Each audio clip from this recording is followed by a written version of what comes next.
Swastiastu, pemirsa Om Bali TV Swastiastu. dimanapun Anda berada, kami hadirkan Bali Post Talk dalam wawancara eksklusif kami bersama Gubernur Bali. Kami akan berbincang-bincang tentang kebijakan dan upaya Gubernur Bali dalam pencegahan dan penanganan COVID-19. Tetapi sebelumnya, kita sudah ketahui bersama bahwa berkaitan dengan peringatan Hari Suci Nyepi kemarin, sungguh luar biasa bahwa masyarakat Bali sudah sangat mematuhi himbauan Gubernur Bali terkait untuk tidak keluar rumah. Artinya di tanggal 26 Maret 2020 yang lalu masyarakat dengan kedisiplinan tetap berada di rumah masing-masing untuk upaya memutus mata rantai penyebaran COVID-19. Baik, saya sapa dulu Bapak Gubernur. Om Swastiastu Bapak. Om Swastiastu. Sehat ya Pak? Sehat. Iya Bapak. Kita masih dalam suasana nyepi ya Pak ya. Mungkin Bapak ingin menyampaikan ke masyarakat ini terkait juga imbauan Bapak kemarin sudah sangat dipatuhi oleh masyarakat Bali untuk tidak keluar rumah pasca hari nyepinya di tanggal 26 tersebut. Silakan Bapak. Terima kasih Saudara Adi. Memang rangkaian pelaksanaan Hari Suci Nyepi tahun Saka 1942 tahun ini itu sangat berbeda dengan pelaksanaan di tahun-tahun yang lalu, karena kita saat ini menghadapi permasalahan penyebaran wabah COVID-19, sehingga tidak seperti biasanya penyelenggaraan Hari Nyepi tahun ini dibandingkan dengan tahun-tahun sebelumnya. Saya bersama Parisade Hindu Dharma Indonesia Provinsi Bali dan juga Majelis Desa Adat Provinsi Bali telah mengeluarkan himbauan agar membatasi petugas atau pelaksana upacara yang dilibatkan dalam rangkaian Hari Nyepi berkaitan dengan pelaksanaan upacara melasti, upacara taur kesange, kemudian penggerupukan, bahkan ogoh-ogoh. Ya. Dibatasi maksimum 25 orang. Dan astungkare, himbauan yang kita keluarkan ini dilaksanakan dengan tertib dan disiplin oleh masyarakat, sehingga memang sangat terlihat bahwa acara melasti, taur maupun juga penggerupukan itu betul-betul yang terlibat hanya orang-orang yang menjadi peserta utama atau pembawa sarana utama upacara melasti, taur maupun juga penggerupukan. Ini sangat baik dan tentu kita patut mengapresiasi kedisiplinan dan ketertiban masyarakat di dalam menjalankan melaksanakan himbauan Gubernur, Parisade Bali dan juga Majelis Desa Adat Provinsi Bali. Kemudian yang paling sangat menonjol adalah pengarakan ogoh-ogoh yang pada saat penggerupukan di saat tahun-tahun sebelumnya penggerupukan itu diwarnai dengan meriahnya pengarakan ogoh-ogoh. Tahun ini saya menghimbau agar acara penggerupukan itu tidak disertai dengan pengarakan ogoh-ogoh. Saya keluarkan himbauan ini sebagai Gubernur bersama Parisade Provinsi Bali dan juga Majelis Desa Adat Provinsi Bali dan astungkare. Saya pantau di lapangan, hampir semua desa adat itu tidak melaksanakan pengarakan ogoh-ogoh, yang sebenarnya ogoh-ogohnya ini dibuat oleh para Yowana Seketruna-truni dengan penuh semangat, kreatif dan sangat inovatif. Hasil karya seninya berupa ogoh-ogoh tersebut tidak bisa diarak atau dijadikan pawai pada saat penggerupukan itu. Nah, ternyata walaupun mereka sudah siap, ogoh-ogohnya tidak jadi diarak, tidak boleh diarak karena ada himbauan dari Gubernur bersama Parisade dan juga Majelis Desa Adat Provinsi. Ternyata masyarakat, para Yowana dan juga Seketruna melaksanakannya dengan sangat tertib dan disiplin serta penuh dengan tanggung jawab.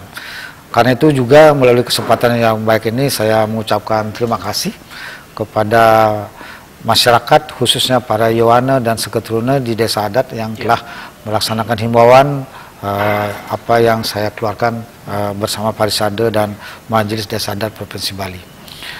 Dan yang berikutnya adalah saya juga mengeluarkan himbauan bersama Parisade Hindu Dharma Indonesia Provinsi Bali dan Majelis Desa Adat Provinsi Bali agar pada tanggal 26 tidak keluar rumah, tetap berada di rumah, bekerja di rumah, belajar di rumah, tidak keluar rumah, tidak melakukan aktivitas apapun di luar rumah kecuali karena adanya keperluan yang sangat mendesak atau sifatnya darurat. Ternyata tanggal 26 itu betul-betul masyarakat melaksanakannya dengan sangat tertib dan disiplin. Saya memantau lapangannya, bahkan kepala daerah, baik bupati maupun wali kota Sebali, merespon apa yang saya jadikan himbauan ini dijadikan sebagai instruksi oleh para bupati dan wali kota Sebali, sehingga menjadi lebih kuat pelaksanaannya di lapangan. Dan memang sangat terlihat masyarakat pada saat tanggal 26 itu ada yang menutup jalan dan sebagainya, jadi seperti nyepi, sama seperti tanggal 25. Jadi luar biasa respon masyarakat, walaupun sebenarnya apa yang saya himbau ini keluarnya itu dalam waktu hitungan jam. Jadi dengan teknologi komunikasi yang ada sekarang itu ternyata sangat cepat bisa diterima oleh masyarakat dan dilaksanakan oleh masyarakat. Nah, oleh karena itu melalui kesempatan yang baik ini juga sebagai gubernur mewakili pemerintah Provinsi Bali, mewakili keluarga, mewakili masyarakat, saya mengucapkan selamat Hari Suci Nyepi tahun Saka 1942. Semoga Nyepi tahun ini itu akan menjadi satu momentum untuk mewujudkan visi Nangun Sarketi Loka Bali melalui pola pembangunan semesta berencana menuju Bali era baru, sebagaimana yang tengah saya jalankan dengan kebijakan dan program yang mulai dirancang dan dilaksanakan dalam 5 tahun yang akan datang ini. Itu. Baik Pak Gubernur, kita tadi terkait dengan apresiasi Bapak terhadap masyarakat Bali luar biasa Pak ya, dan sudah direspon dengan kedisiplinan. Nah sekarang pastinya juga masyarakat dengan informasi yang sudah didapat khususnya dari Bali Pos dan juga Bali TV sudah mengetahui bagaimana upaya ataupun langkah-langkah strategis yang Bapak lakukan dengan jajaran khususnya dengan kepala daerah di kabupaten kota. Nah ini untuk kebijakan yang sudah diambil sejak munculnya COVID-19 di bulan Maret ini Pak ya, sampai di hari ini bisa disampaikan Pak kepada masyarakat Bali Pak. Silakan. Saya sangat perlu menyampaikan kebijakan dan berbagai upaya yang telah sedang dan akan kami laksanakan sebagai gubernur melalui Satgas. Sejak munculnya wabah virus corona ini di Bali dan juga sebelumnya kita mengikuti di luar negeri, terutama sekali di Tiongkok, kemudian masuk ke Indonesia dan juga negara-negara lain, masuk juga ke Bali. Sebenarnya saya sudah mengambil langkah-langkah yang menurut hitungan saya itu sangat terukur, terarah dan cukup cepat. Pertama, saya mengeluarkan kebijakan untuk membentuk satuan tugas yang dibentuk pada tanggal 10 Maret yang dipimpin oleh Bapak Sekda Dewa Made Indra untuk memimpin Satgas ini dalam rangka melaksanakan sejumlah kebijakan operasional yang berkaitan dengan pencegahan dan penanganan COVID-19 ini. Itu keluar tanggal 10, di mana pada saat tanggal 10 Maret tersebut di Bali waktu itu baru muncul 1 kasus positif COVID-19. Langsung saya merespon dengan membentuk Satgas, dan Satgas ini menurut saya yang dipimpin oleh Bapak Sekda itu telah bekerja dengan sangat baik, dengan sangat cepat, karena saya dukung dengan satu kebijakan dengan menetapkan Bali siaga darurat COVID-19, sehingga semua upaya menjadi bisa dilakukan lebih cepat dan lebih terarah, lebih baik pengelolaannya karena sudah ditetapkan sebagai siaga darurat COVID-19. Sehingga dengan demikian apa-apa yang kita lakukan dalam kaitan dengan pencegahan dan penanganan COVID-19 ini bisa dilakukan dengan lebih cepat dan lebih baik terkelola, secara lebih terorganisir. Itulah yang kami lakukan. Kemudian juga saya terus memantau perkembangan ini. Kemudian untuk menangani pencegahan dan penanganan COVID-19 ini, kami telah menunjuk 11 rumah sakit rujukan untuk menangani COVID-19. Ada Rumah Sakit Umum Pusat Sanglah, kemudian Rumah Sakit Bali Mandara, kemudian juga Rumah Sakit Umum Daerah yang ada di kabupaten kota yang memenuhi syarat untuk menyelenggarakan pencegahan dan penanganan COVID-19 di masing-masing wilayahnya. Kita menyiapkannya itu total sebanyak 88 kamar untuk melakukan isolasi pasien dalam pengawasan atau PDP. Ya, terbanyak memang di Rumah Sakit Sanglah. Jadi dengan adanya 11 rumah sakit umum daerah yang diterapkan sebagai rumah sakit rujukan untuk melakukan isolasi pasien dalam pengawasan ini, itu pengelolaannya menjadi lebih baik. Ya. Tenaga medisnya siap, baik perawat maupun juga dokternya, serta juga peralatan yang diperlukan. Astungkari selama ini berjalan dengan sangat baik. Gitu. Ya, baik. Ini tadi sudah ditunjuk. Ya. Dan ini menurut informasi Rumah Sakit Pendidikan Universitas Udayana sudah ditunjuk, Pak ya. Ya. Ini bagaimana kemudian respon pemerintah daerah ini, dukungan dana atau anggaran yang sudah digelontorkan atau direncanakan untuk penanganan COVID-19 khususnya di Provinsi Bali bisa disampaikan ke masyarakat, Pak? Silakan. Perlu saya sampaikan bahwa saya mendapat banyak masukan dari berbagai pihak dan juga saya memiliki hitungan sendiri bersama Satgas. Saya memandang dan kemudian memutuskan perlunya rumah sakit khusus untuk mengisolasi pasien dalam pengawasan dan juga penanganan COVID-19.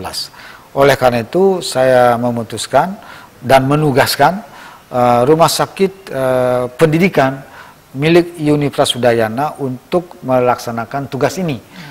Saya berkoordinasi dan mengundang Rektor UNUD bersama Dirut rumah sakitnya untuk rapat di Jaya Sabe. Kemudian beliau menerima dengan senang hati, dengan tulus melaksanakan tugas mulia ini, bersedia untuk menjadikan rumah sakit milik Udayana ini sebagai pusat isolasi pencegahan dan penanganan COVID-19.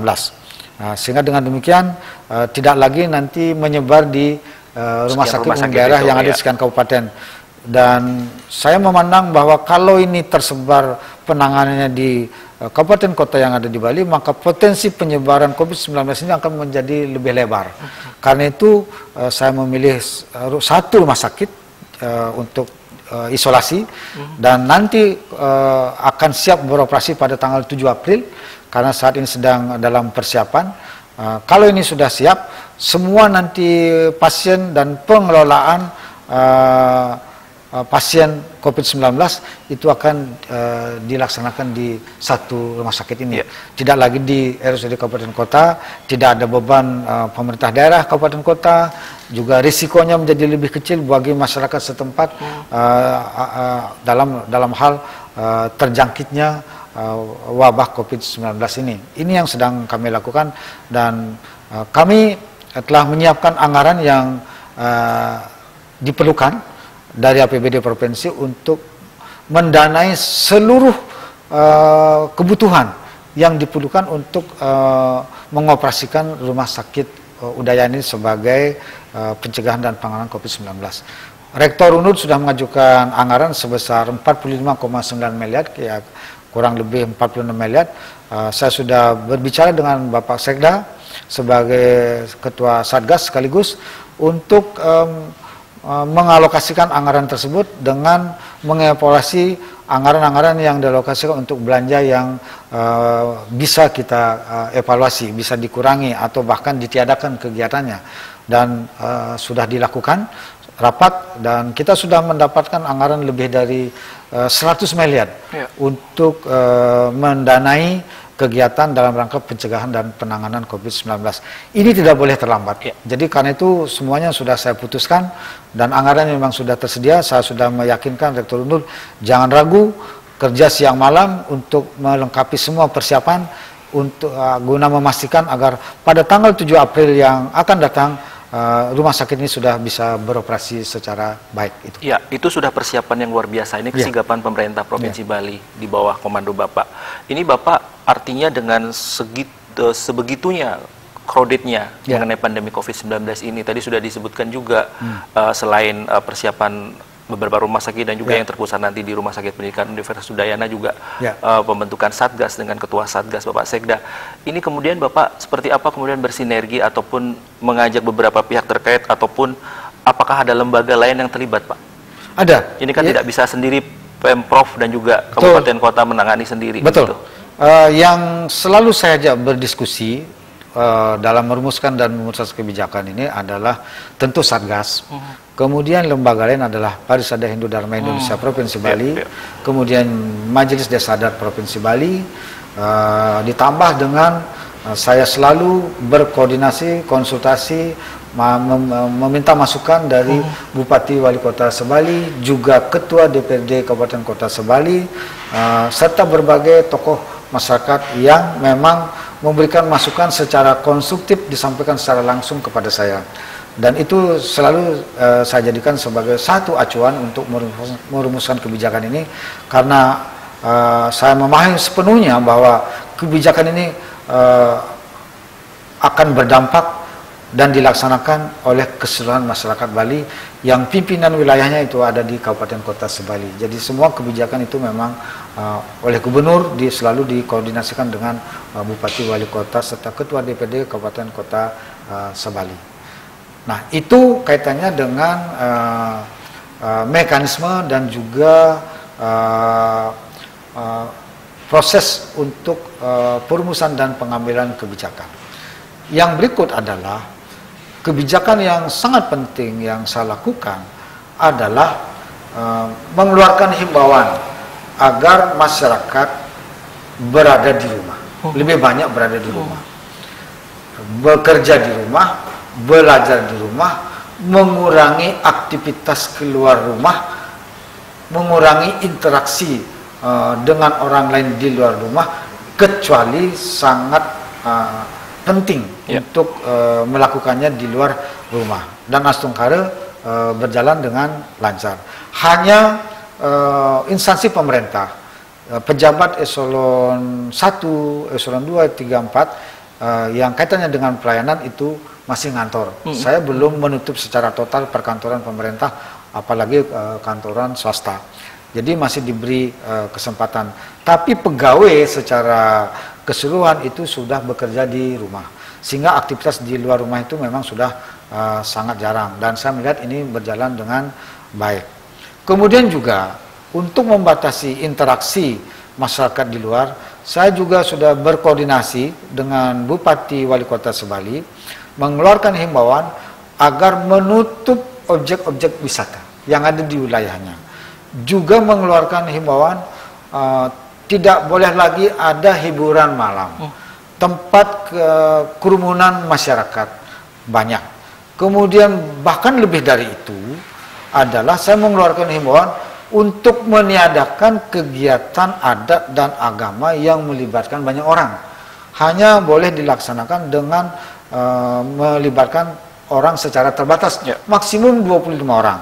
Dan ini dalam pengawasan dan pemantauan kepolisian serta desa adat, sehingga betul-betul bisa berjalan dengan baik. Nah, apa yang sudah saya keluarkan selama ini menurut saya itu sudah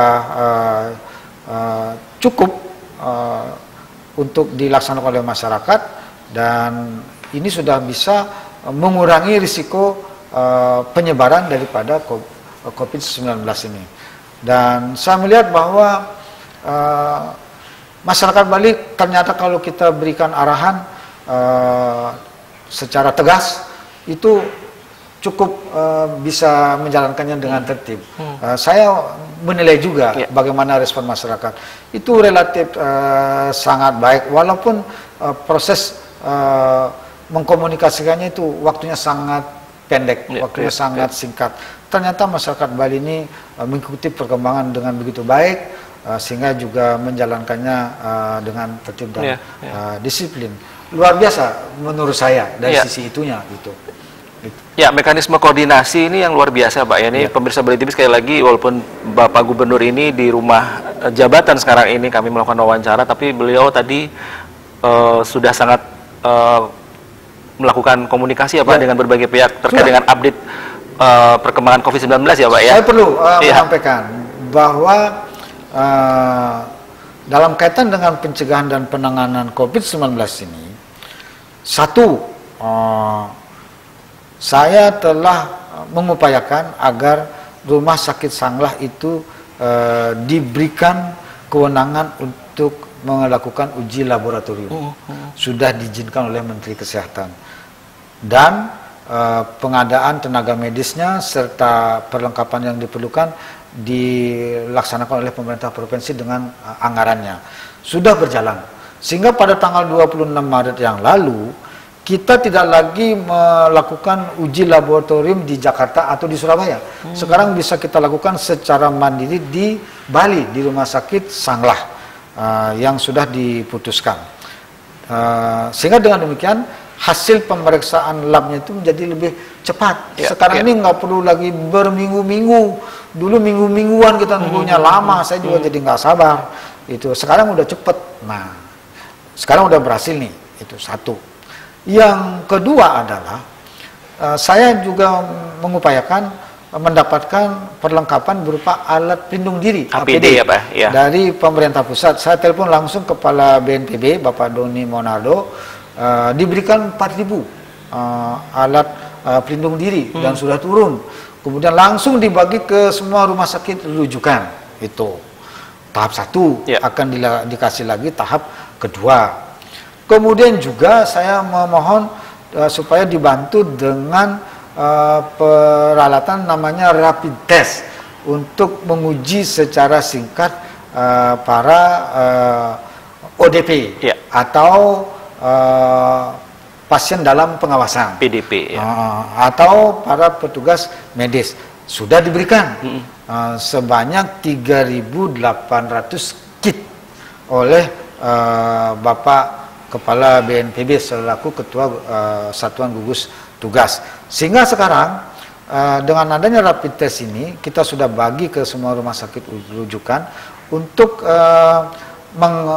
memeriksa para pihak orang dalam status sebagai ODP, orang dalam pemantauan, atau pasien dalam pengawasan, atau orang-orang yang menjadi rangkaian daripada pasien yang positif itu. Itu menjadi prioritas dan sekarang sudah berjalan dengan sangat lancar, sehingga sekarang prosesnya menjadi lebih cepat gitu. Lantas yang ketiga juga saya sudah memesan langsung, tidak memohon bantuan dari pemerintah pusat, tapi menggunakan anggaran APBD untuk membeli alat pelindung diri. Memesan 4.000 sudah 2 minggu yang lalu, tapi kan produknya ini dari luar negeri sehingga butuh waktu untuk pengirimannya. Perkiranya minggu depan baru sampai. Saya juga memesan rapid test.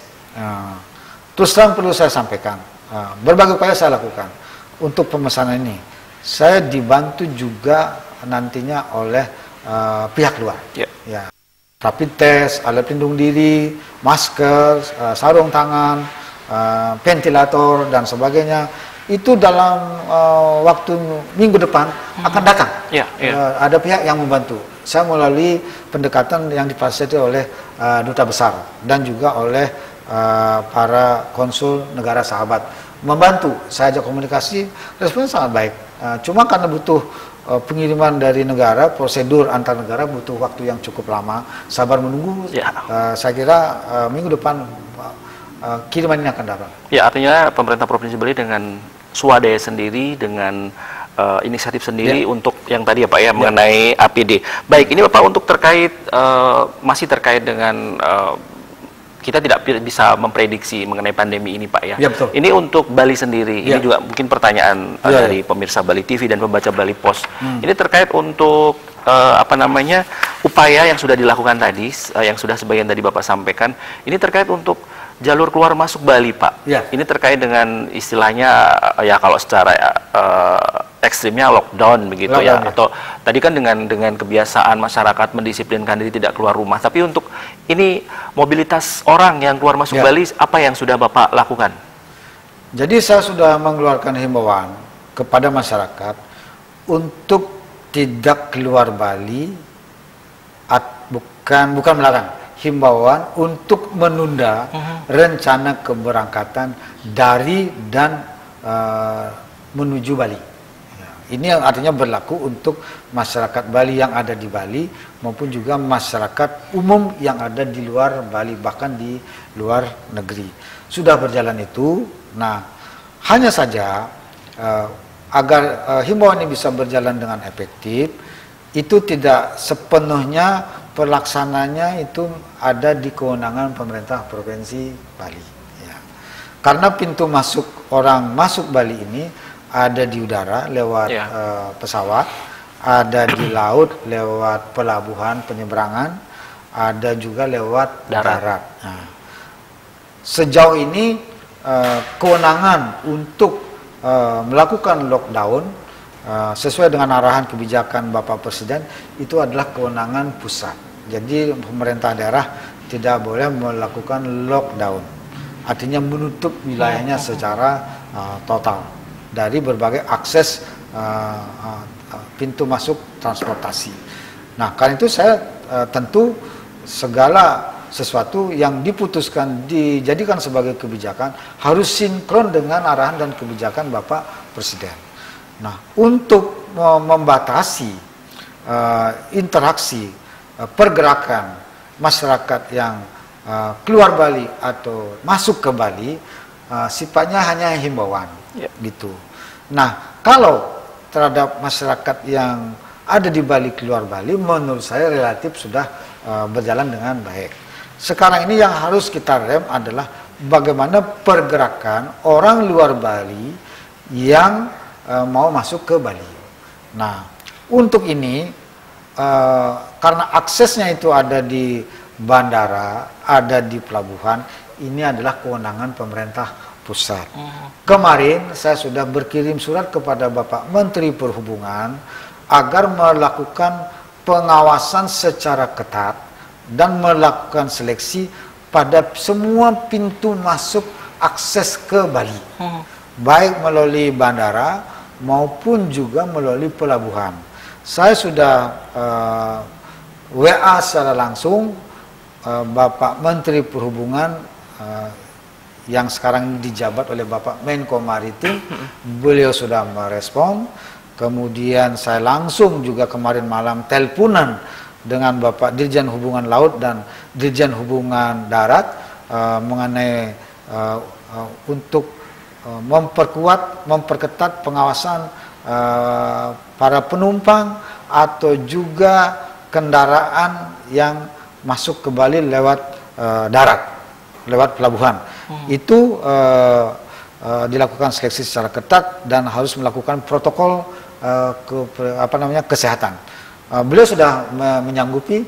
Saya kira mulai hari ini itu mulai dalam pelaksanaan, bahkan persiapan. Bahkan saya menganjurkan agar di semua pintu masuk itu Bapak Menteri melalui aparatnya di bawah, dalam hal ini adalah KSOP-nya, pelabuhannya, itu agar membuat posko untuk melakukan koordinasi pelaksanaan tugas di lapangan, termasuk juga menyiapkan ruang isolasi sekiranya nanti ada penumpang atau warga yang masuk ke pelabuhan itu diperiksa, karena kita akan melakukan pemeriksaan. Kalau ternyata dia itu demam itu misalnya, dia harus diisolasi gitu. Dan tentu saja dengan adanya himbauan ini, kita berharap maka orang yang masuk ke Bali dari luar Bali itu akan berkurang, kecuali memang karena ada kepentingan khusus, seperti misalnya yang dikecualikan adalah penanganan logistik untuk suplai pangan, sandang, papan, kemudian juga penanganan kesehatan, penanganan keamanan, atau tugas pemerintah pusat maupun pemerintah daerah, atau juga masyarakat yang memiliki keperluan atau kepentingan sangat darurat gitu, misalnya ada yang meninggal atau karena keperluan secara khusus, itu boleh. Tetapi menurut saya kalau tujuannya untuk berkunjung ke Bali, berwisata ke Bali, atau melakukan kegiatan yang tidak penting, ini saya minta supaya itu langsung dicegat saja di pelabuhan. Sehingga dengan demikian arus warga masuk ke Bali ini bisa kita kelola, dibatasi untuk mencegah penyebaran daripada COVID-19 ini. Saya kira mulai berjalan hari ini. Gitu. Ya Pak, kan ada protap COVID-19 Pak ya, kita tidak ada di keramaian, di rumah saja, kemudian hidup bersih, PHBS. Ini kan sejalan dengan himbauan agar masyarakat itu di rumah saja, diam di rumah saja. Sebenarnya yang paling efektif itu. Jadi jangan keluar. Sebenarnya itu paling simpel. Jangan masuk ke wilayah keramaian, kerumunan banyak orang. Ada aktivitas sepanjang memang dalam kondisi darurat. Dan ini untuk yang tadi Bapak sampaikan di awal, ini saya kaitkan. Ini kan ada status siaga Pak ya. Ini kan berakhirnya. Saya perlu menjelaskan. Dari kemarin malam saya menerima masukan lewat WA atau juga lewat SMS itu mengenai seakan ada eksodus dari luar Bali ke Bali.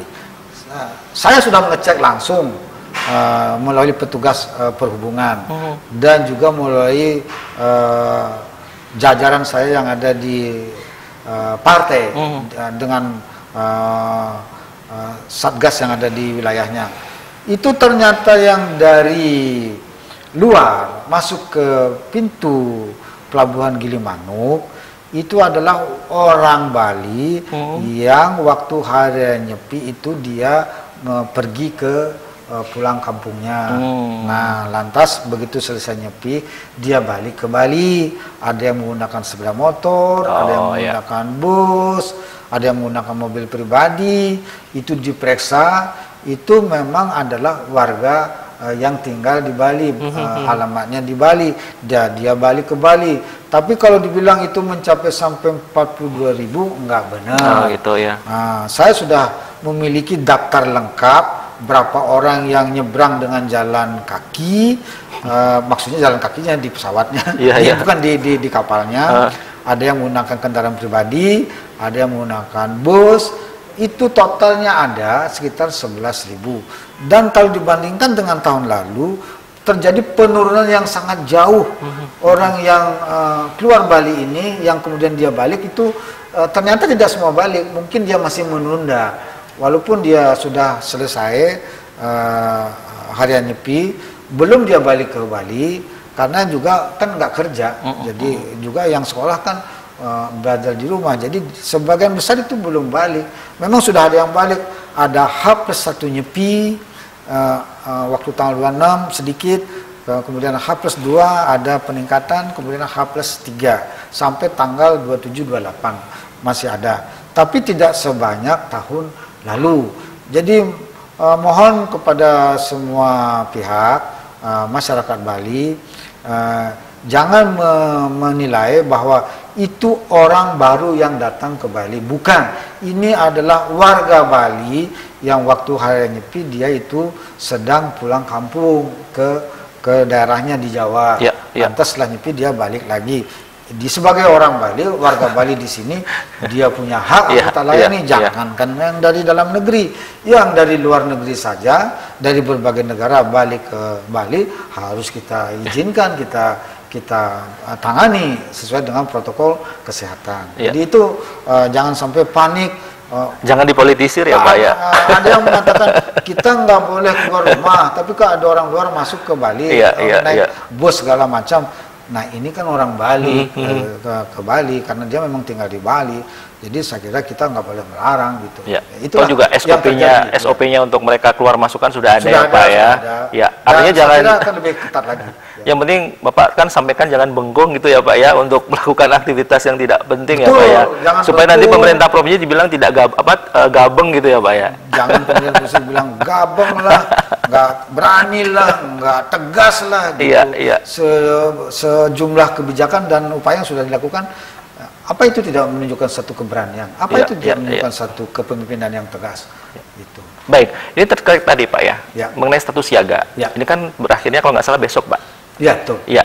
Hari ini Pak ya, 30 ya? 30 Maret. Ini akan seperti apa Pak statusnya? Apa sudah selesai hari ini ataukah per 30 atau mungkin ada peningkatan status atau seperti apa Pak? Jadi begini, penetapan status siaga darurat COVID-19 itu berlaku dari tanggal 16 sampai 30 Maret hari ini. Nanti malam 24.00 itu berakhir masa berlakunya. Nanti sore saya bersama Satgas akan melakukan rapat mengevaluasi kebutuhan secara objektif baik di lokal Bali maupun juga tentunya arahan dan kebijakan dari pemerintah pusat. Kita akan mengevaluasi apakah akan memperpanjang status siaga darurat COVID-19 ini atau bahkan meningkatkan statusnya. Belum kita lakukan, akan dibahas dalam rapat evaluasi nanti sore. Saya kira itu akan ada satu keputusan apakah memperpanjang dengan status yang sama atau meningkatkan statusnya. Itu. Ya, jadi mudah-mudahan semua akan baik-baik saja ya Pak ya. Ya, artinya pemerintah provinsi tanggapannya, tapi ada hasilnya nanti. Ya. Baik, ini untuk masyarakat ingin tahu juga Pak mengenai perkembangan COVID-19 di Bali. Bapak ingin sampaikan kepada masyarakat ini terkait kalau tadi sudah ada upaya, ada langkah, ada kebijakan, ini terkait untuk perkembangan COVID-19 untuk saat ini seperti apa Pak? Baik Adi, tapi sebelum itu izinkan saya mengklirkan dulu ya. Di tengah upaya saya sebagai gubernur dengan jajaran dan Satgas bersama Bupati Wali Kota, bersama Parisade Provinsi Bali, Majelis Desada Provinsi Bali untuk mengeluarkan sejumlah kebijakan dan upaya-upaya untuk melakukan pencegahan dan penanganan COVID-19 ini, itu kita perlu bersatu padu. Seluruh lembaga, baik pemerintah pusat, pemerintah provinsi, pemerintah kabupaten kota, lembaga-lembaga keagamaan, lembaga-lembaga kemajelisan, lembaga masyarakat, dan juga tokoh-tokoh masyarakat harus bahu-membahu bersatu padu kita di dalam menghadapi masalah wabah COVID-19 ini. Jadi dalam konteks itu harus ditanggalkan, harus dilepas identitas-identitas yang terkait secara subjektif terhadap hal-hal tertentu. Berkaitan dengan politik, berkaitan dengan partai politik. Jadi jangan ada dalam situasi ini itu mencuri panggung, mengambil kesempatan di tengah-tengah orang lagi sedang bekerja keras secara bersama-sama, secara bergotong royong untuk menghadapi masalah COVID-19 ini, itu ngomong seenaknya, menyerang-nyerang pemerintah, menyudut-nyudutkan pemerintah, menyalah-nyalahkan pemerintah, yang menurut saya sangat tidak arif dan sangat tidak bijak. Dalam kondisi gini, itu mestinya semua itu harus mengeluarkan sesuatu yang konkret, membantu secara nyata apa yang bisa dilakukan. Jangan mengeluarkan sesuatu yang tidak bermanfaat atau bahkan kontraproduktif. Ini masalah besar yang kita hadapi. Tidak saja menjadi tanggung jawab pemerintah, tapi menjadi tanggung jawab bersama-sama yang harus kita laksanakan secara bersama-sama dengan tertib dan disiplin. Jangan malah cari panggung politik. Kalau panggung politik nanti waktu pilkada bulan September 2020 ini kalau jadi, atau nanti pada pemilu 2024 nanti, keluarkan dah jurusnya, akan saya hadapi.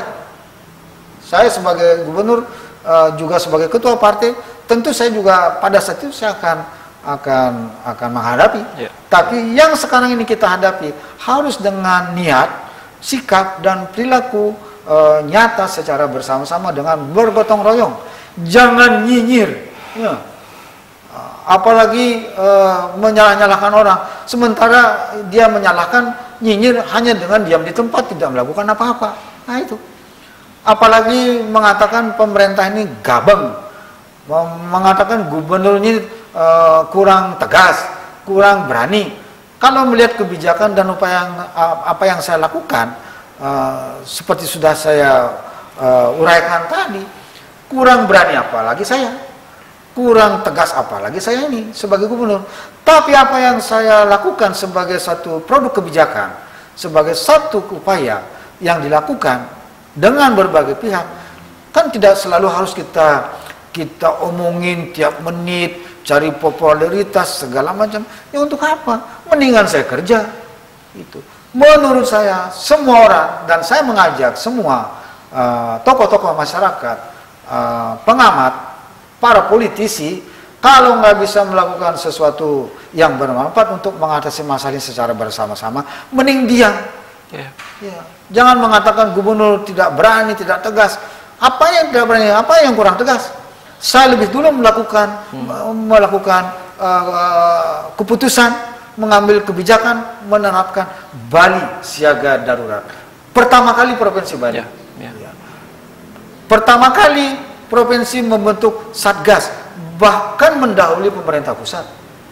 Tanggal 10 kita sudah membentuk Satgas, pemerintah pusat belakangan. Pemerintah daerah lain belum ada. Nah itu. Jadi itu satu keberanian, ketegasan yang menurut saya terukur sesuai dengan kewenangannya. Ada juga sodokan-sodokan, masukan-masukan yang ditujukan kepada saya, yang itu tidak bisa saya jalankan karena memang bukan kewenangan saya sebagai gubernur. Jangan lupa, kita ini adalah negara kesatuan Republik Indonesia.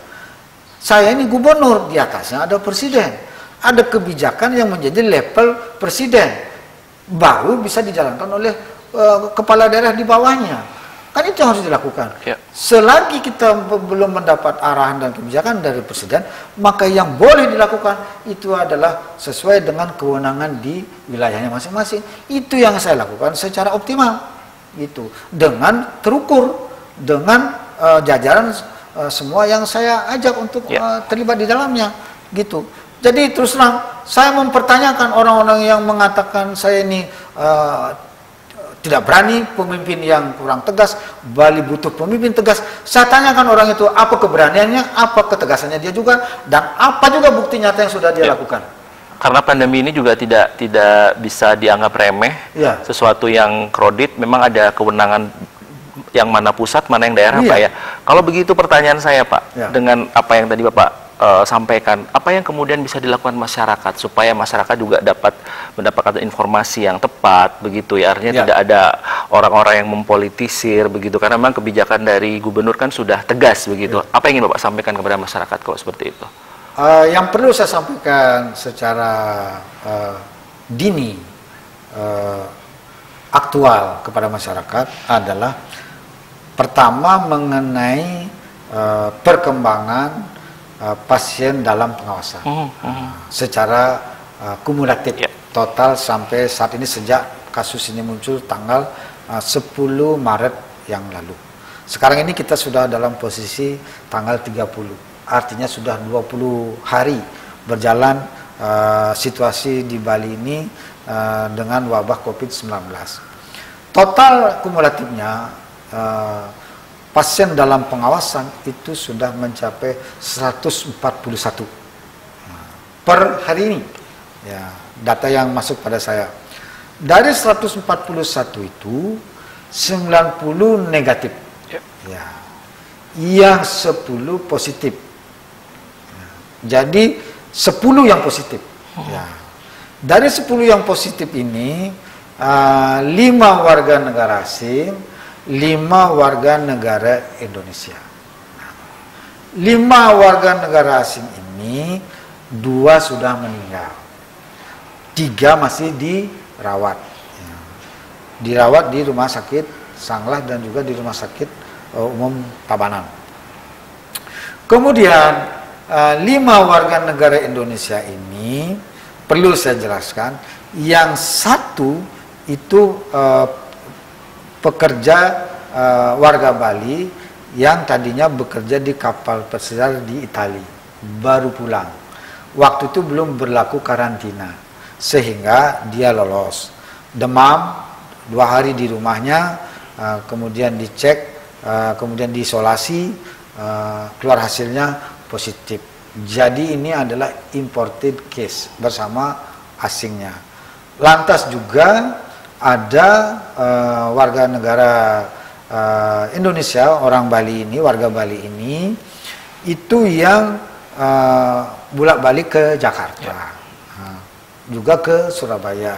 Terjangkitnya di situ ada 3 yang seperti itu.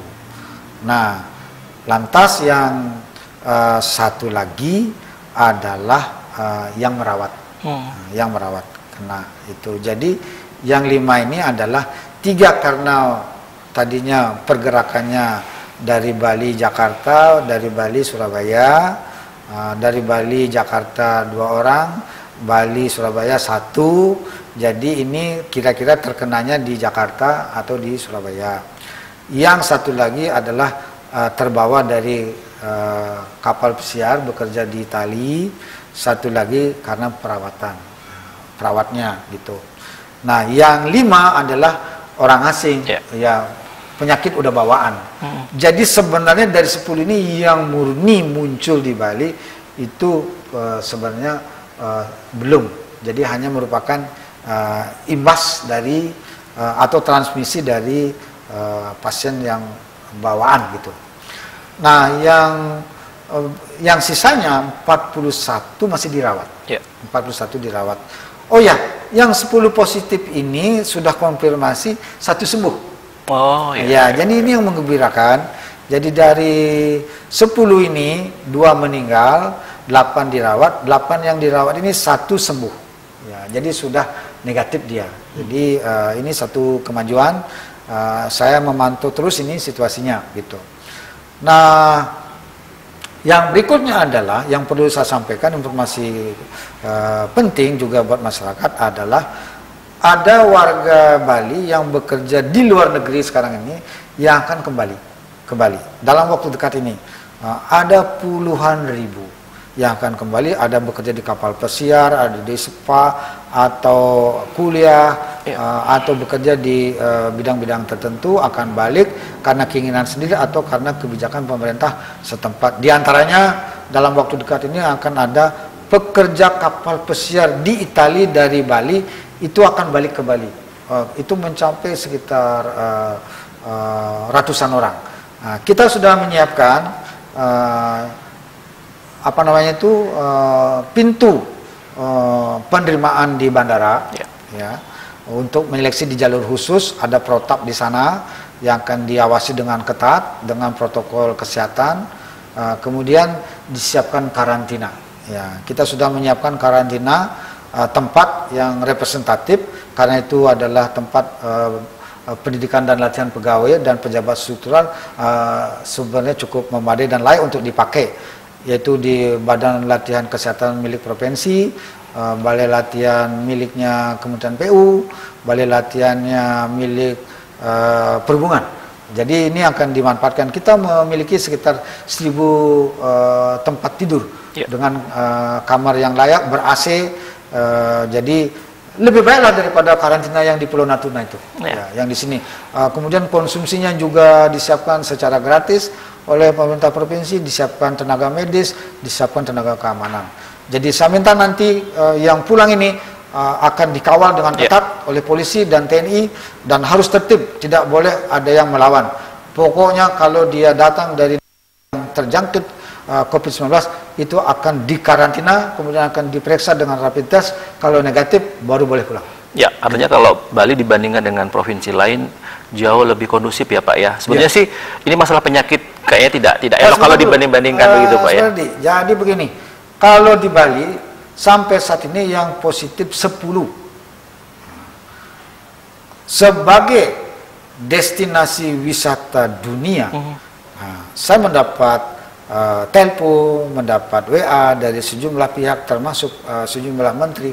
Itu sebenarnya yang di awal itu orang akan mengkhawatirkan Bali. Karena Bali adalah pintu masuk wisata dunia terbesar.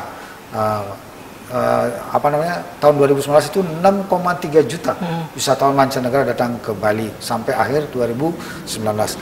Tadinya yang dikhawatirkan betul itu adalah Bali. Ternyata menteri-menteri itu memberi apresiasi. Sampai saat ini Bali masih sangat terkendali. Yang positif 10, kemudian pasien dalam pengawasan itu 140.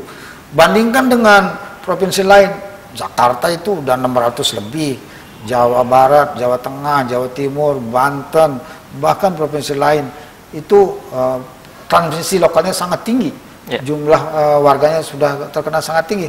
Bali sampai saat ini 10. Jadi sebenarnya pengelolaan yang ditangani oleh Satgas dengan arahan dan kebijakan yang saya keluarkan oleh itu sebagai gubernur, menurut saya sudah berjalan.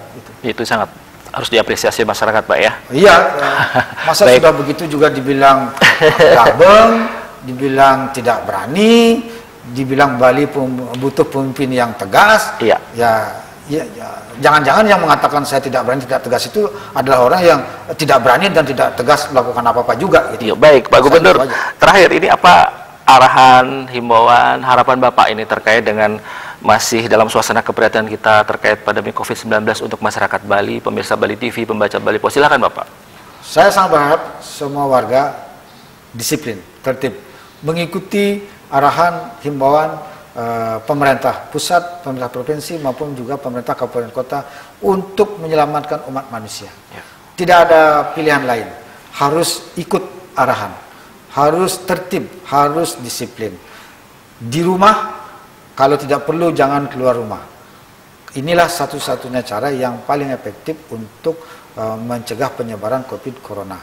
Kemudian jaga kesehatan, konsumsi makanan yang sehat, kemudian jaga kondisi secara baik bersama keluarga. Jangan menganggap ini remeh. Satu orang menganggap remeh itu akan berdampak dan menimbulkan risiko untuk banyak orang. Itu membahayakan, mencelakakan banyak orang. Ingat ini. Jadi jangan jangan bengkung, jangan egois, merasa benar sendiri, mau sendiri, yang nantinya itu akan mengorbankan banyak pihak.